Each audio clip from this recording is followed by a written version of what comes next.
안녕하십니까. 만편의원의 원장 김동욱입니다. 오늘은 약의 부작용에 대해서 조금 정신과 약에 대해서 얘기를 좀 하는 시간을 가지고 싶습니다.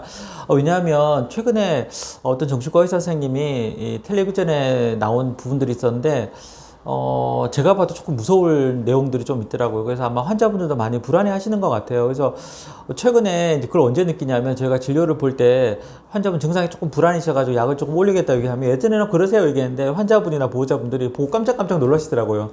그래서 많은 분들이 정말 불안해 하시는구나 하는 생각을 하게 됐습니다. 그래서 제가 봤을 때 한 이틀 정도는 그 녹색창에 거의 실검 1, 2위를 다투는 내용들이 계속 있어가지고요. 근데 제가 걱정스러웠던 거는 그분의 일은 또 처리가 되겠지만 문제는 그걸로 인해서 무너진 환자분과 의사들, 특히 정신과에서는 다른 것보다 환자와 의사만이 공유할 수 있는 비밀이 있기 때문에 그 부분들에 대한 신뢰가 깨진다 그러면 참 서로 간의 피해가 클 것 같습니다. 그래서 아마 그런 부분들에 대해서 제가 할 수 있는 건 없겠지만 정신과 약에 대해서 조금 더 설명드리면 도움이 되지 않을까 해서 시간을 마련해 봤습니다. 정신과 약물에 대해서 말씀드리고 싶은 거는 가장 큰 전제 조건이 정신과 약물은 중독되지 않는다는 말씀을 드리고 싶습니다. 중독이라고 하면 마약류를 많이 생각을 하실 텐데요. 그 마약류 중에서도 이제 코카인이나 헤로인이나 이제 우리나라에서는 거의 없는 부분이긴 한데 아마 그런 부분들이 최근에 문제가 많이 되는 것 같습니다. 뭐 버닝썬 사태나 이런 것들도 사실은 단순히 이제 그 유흥 문화나 어떤 이런 문제라기보다 마약과 관련한 부분들의 영향이 있을 것 같고요. 그래서 아마 이제 점점 우리나라도 마약 청정국이 아니지 않을까 하는 생각이 드는데 이 마약과 정신과 약물의 가장 큰 차이가 뭐냐면요. 마약은 수초 내로 뇌에 자극을 줘서 바로 영향이 있어야지만 그것들이 영향을 미칠 수 있다는 겁니다. 무슨 말인가 하면 코카인은 보통 코로 넣는 거 미드 같은 데 보시면 많이 보시죠. 그리고 또 헤로인 같은 경우에는 이 혈관 주사를 쓰게 되는데 그렇게 하는 이유가 어떻게 하든 뇌에 빨리 전달하기 위해서 그런 방법들을 쓰게 됩니다. 그래서 수초 내로 뇌에서 도파민이 수백 배 올라가게 되고 그로 인해서 정말 저도 경험을 못 해봤는데 짜릿한 쾌감을 느끼게 되고 그런 것들이 반복되고 그것들이 없게 되면 삶에 대한 의욕을 잃어버리는 부분들이 나타나게 됩니다. 그래서 그 정신과 약물이 중독성이 없다고 말씀을 드리는 이유는 적어도 정신과 약물은 대부분 먹어서 몸에서 흡수돼서 그것들이 뇌에 전달되는 과정을 거치게 되는데 아무리 빨라도 수시간은 1시간에서 그 이상의 시간들이 있어야지만 뇌로 전달이 됩니다. 그래서 먹었을 때 그것이 바로 쾌락으로 연결되거나 또 한편으로 장기간 복용했을 때 뇌를 손상시키는 부분들은 거의 없다고 보시면 됩니다. 그래서 아마 그런 면에 있어서 중독은 상당히 에서는 안전한 부분들이라고 보시면 될 것 같습니다.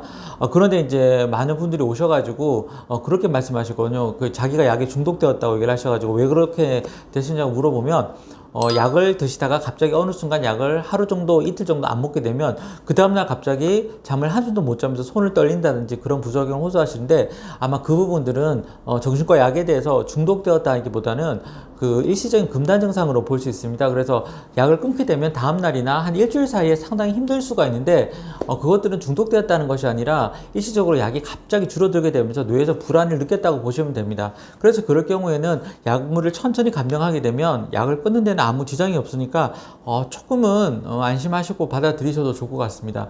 그리고 가장 많이 처방하는 약 중에 하나가 이제 졸피뎀이라는 약인데요. 이 약 자체도 사실은 위험하지 않습니다. 그래서 대부분 내과나 가정의학과에서도 일정한 기간만큼 처방을 하는 걸로 알고 있는데 물론 이게 좋은 건 아니고 대부분 정신과 전문의와 상의를 하시면 도움이 될 것 같습니다. 그런데 제가 봤을 때 이 약 자체가 위험하다든지 그렇지는 않은 것 같습니다.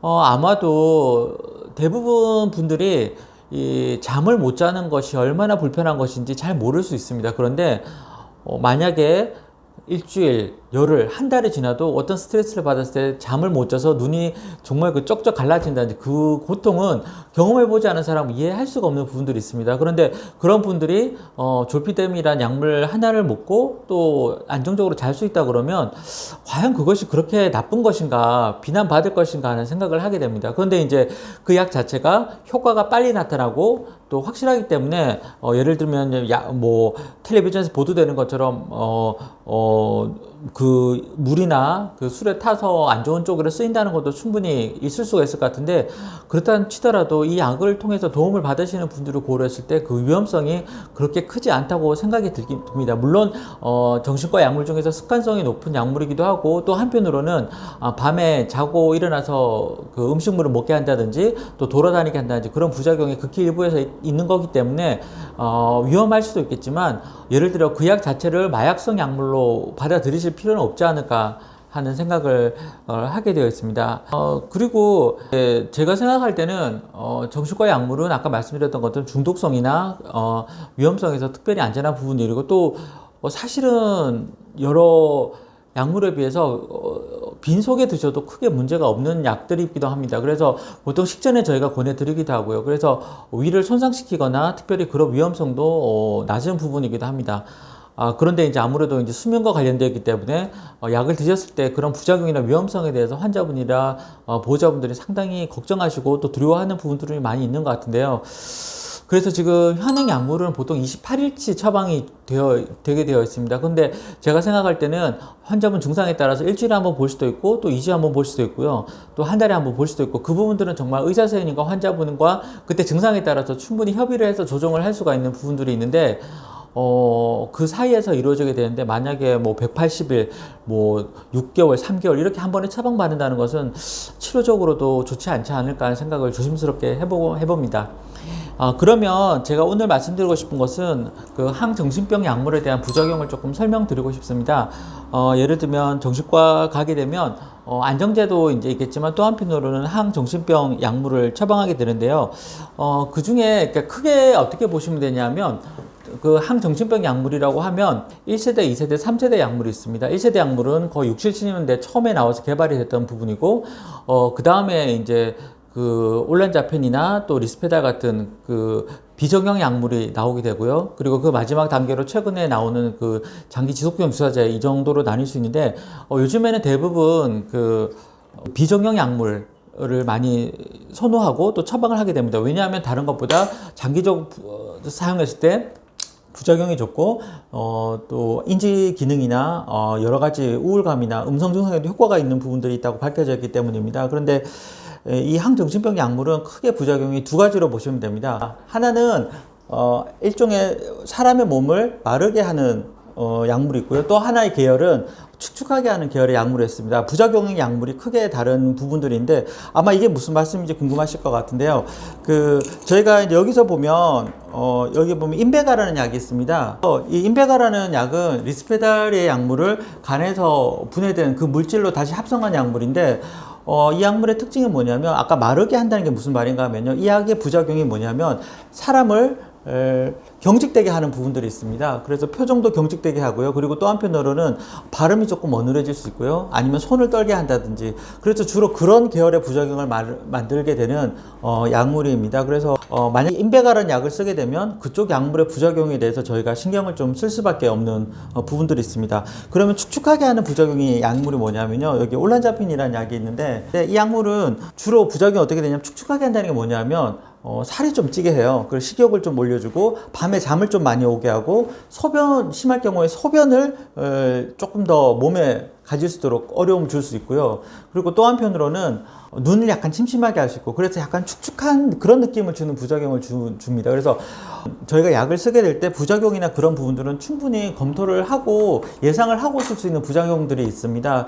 그래서 아마 약물을 처음 드시게 될 때 부작용이 나타날 때 아마 보호자분들이나 환자분들도 많이 당황하시게 될 것 같은데, 그런 부작용에 대해서는 충분히 저희가 이해를 하고 있고, 또 대비할 수 있는 부분들도 조절할 수 있는 부분들도 있다는 말씀을 좀 드리고 싶습니다. 그리고 또 한편으로는 가장 중요한 것은 어떤 약물이든지 체내에서 한 달 정도 지나면 대부분 다 빠져나가게 됐습니다. 그래서 어떤 분들은 정신과 약을 한번 먹고 어떤 부작용이 나타났을 때 이건 평생 가야 되지 않을까 하는 그런 두려움을 느끼시는 분들이 있는데, 사실 그렇지 않다는 부분들에 대해서 이해를 좀 해주셨으면 좋겠습니다. 그래서 아마 이것 이외에도 또 다양한 부작용이 있을 수 있을 것 같은데, 이렇게 너무 많이 말씀드리면 오히려 더 불안할 것 같아서, 그러니까 제가 이제 이 정도 선에서 말씀드릴 건데요. 그래서 아마 제 생각에는 정신과 약물을 복용하는 분들이 많이 이제 아마 저희 지금 채널을 보실 것 같은데, 특별히 위험성이 있거나 중독의 위험성이 없다는 것, 그런 부분들에서 좀 더 마음 편하게 받아들이시고 꾸준히 치료하시고, 또 가장 중요한 것은 서로의 신뢰 문제인 것 같습니다. 그래서 만약에 그런 부작용이 있다면 직접 얘기를 하셔가지고 조절해 나가는 과정을 거치신다 그러면 훨씬 더 나은 결과들을 치료를 통해서 얻으실 수 있을 것 같습니다. 그래서 앞으로 저희 채널을 통해서, 유튜브 채널을 통해서 좀 더 신뢰할 수 있고 좀 더 안정적으로 이해할 수 있는 그런 내용들을 통해서 찾아볼 수 있도록 최선을 다하겠습니다. 좋아요와 구독을 꼭 눌러주세요. 감사합니다.